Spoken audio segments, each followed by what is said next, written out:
It's hard to take someone seriously when they leave a note saying, "You're ugly." My ugly what? The idiot didn't even know the difference between your and your. Carolyn Schultz. You're listening to Writing Roots, brought to you by Aspen House Publishing. Welcome to Writing Roots. I'm Lee Hull. And I'm Lee Esses. We today are going to be talking about the most important step in the editing process. If you are going to be an editor, this is the one that most people will think of because this is the one that they got from their college professors, their schoolwork. You are the proofreader. Now, the proofreader has a very special role in the process because they're the one that it's most likely that someone will notice if they make a mistake. The readers on the other side, the people you are trying to serve with your editing, are likely to overlook a plot structure issue. They're likely to just kind of think a metaphor is weird, and they'll blame the author for both of those. But if there is a misplaced apostrophe or something is misspelled, it's immediately taking the reader out of the story, it's distracting them, and they're thinking their editor didn't do a good job. Now, keep in mind that there are going to be mistakes that make it through in pretty much every single published book out there. There's actually a funny thing going around right now about the most recent secret project from Brandon Sanderson, where there was a spelling error that made it through to publication that makes the book seem a little more explicit than it actually is. Apparently, this is not the first time that's happened, and if it's happening with Brandon Sanderson, it's okay. It's not something to beat yourself up over with your own editing. But proofreading mistakes are the number one preventable issue that happens in a book that makes a reader put the book down. Yes. Most readers can accept one or two, especially if they're funny, but proofreaders are needed and essential, and you have to know how to do your job well. The proofreader, that dreaded red pen editor, is going to step into the writing process after the author is happy with all of their words. The word choices are exactly how they want them. The sentences are put together. They've been structured. They've been through that line editing process already. Ideally, the book is going to be formatted for print and publication already when it gets to the proofreader, or at least as close as possible, because you don't want any of those errors being made in that transfer from the proofread document to the not proofread final publication format. That's why you'll often see something called a proof copy. It's bound like a book, and it'll say not for resale on the front. But it is a proof copy for your proofreaders to read through as if it were real. I, at least when I'm doing a scene break, changing point of views or whatever, I'll hit enter twice. And that works perfectly fine in my Google Doc or whatever program I'm using. But if I hit enter twice and that scene break happens to fall on a page turn as well, it can very easily be overlooked in the transition to print. And it looks like it's the same scene when it's not. So those are the types of things that a proofreader should be catching. Let's get into the job of the proofreader, the kind of person that you need to be, the kind of knowledge that you need to have in order to be a good proofreader. You are the person who is really annoyed by typos. The person who can catch a typo on a page even if you are reading quickly.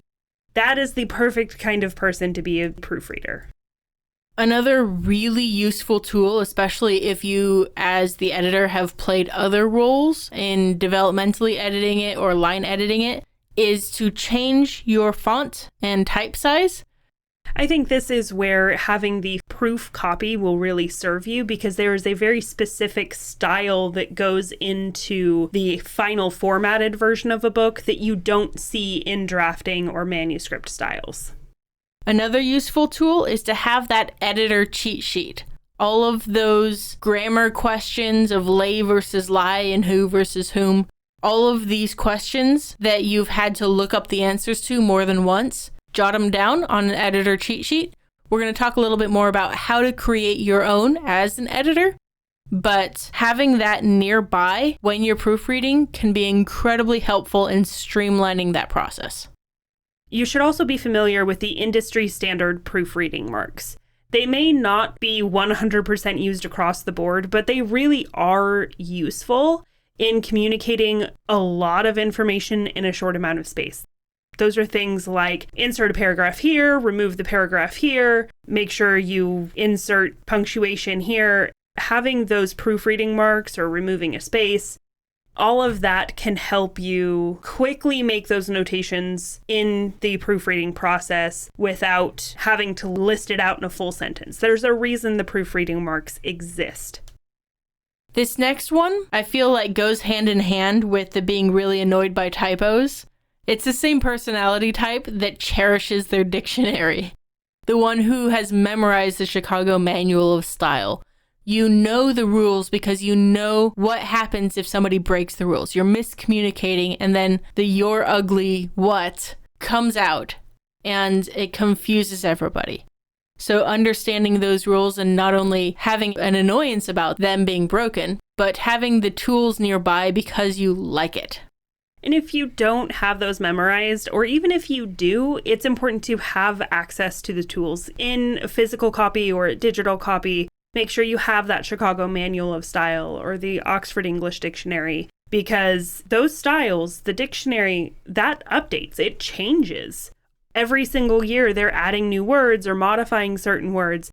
You need to keep up with all of those styles if you're going to be a proofreader. Also, something that you need to do, especially if you are looking at that proof copy that is the final formatted version, you need to be looking for mistakes in formatting as well, like font consistencies, chapter title consistencies. Those are things that is up to the proofreader to catch. You also need to pay attention to the blank spaces just as much as the words.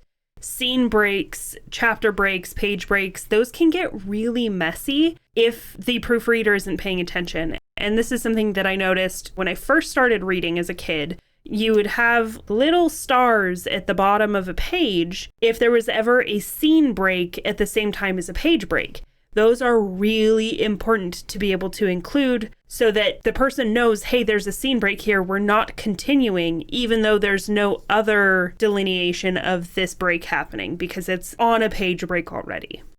Also, having a single sentence at the end of the chapter on its own page, especially if you want all of your chapters to all start on the right page or whatever, it can feel like a huge waste of space and it can feel very awkward to read. So that is another blank space thing that you, the proofreader, should be looking out for. Another thing that's just the hardest part about proofreading to me is to understand that you've been given an impossible task. Like we mentioned at the beginning of the episode, mistakes will slip through. Hopefully, fingers crossed, the ones that do slip through are comedic and not confusing.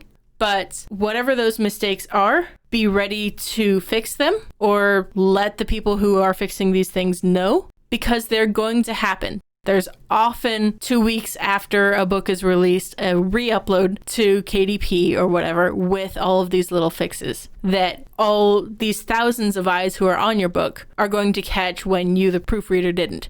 That's part of the process. And it's an understood part of the process. One of the things that helped me really know that that was a thing was in the Sanderson fan forum site. They actually have an entire section for new releases that it says, hey, here is where you post typos that you find in this new release. Because we know they're going to exist.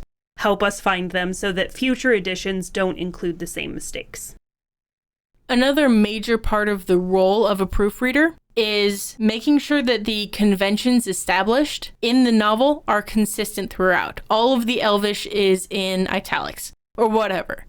Even if rules are being established that are unique to this story, it's a lot of your job to make sure this is consistent as far as the formatting of italics and punctuation and those kind of things.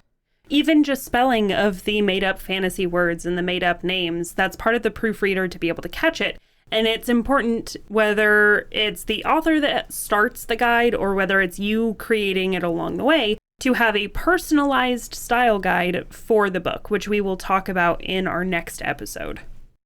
Now, as somebody who is stepping into this world, is proofreading better for you, or is one of the other styles more in line with you?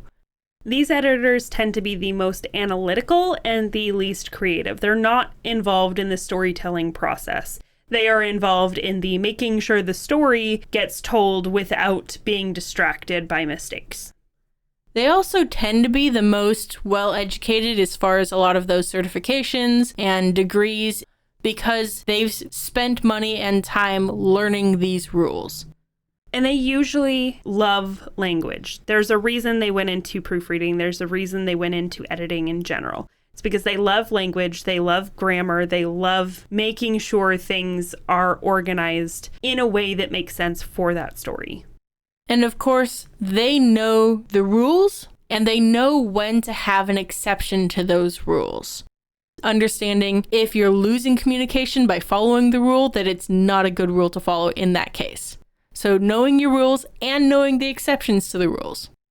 You might be a good fit for a proofreader if, as you're reading, you just naturally catch those mistakes in page numbers, scene breaks, in grammar, spelling, whatever. If you naturally catch them along the way, and you tend to catch more than anyone else, you might be a really good fit for a proofreader. So as much as we talk about the proofreader being this analytical and less creative of the editing styles, there's still so much passion that has to be involved in it. You still have to really love it and love the language itself as you're helping others to communicate their voices through the language. That means that you are at least as important when it comes to helping the authors. Right, selfishly.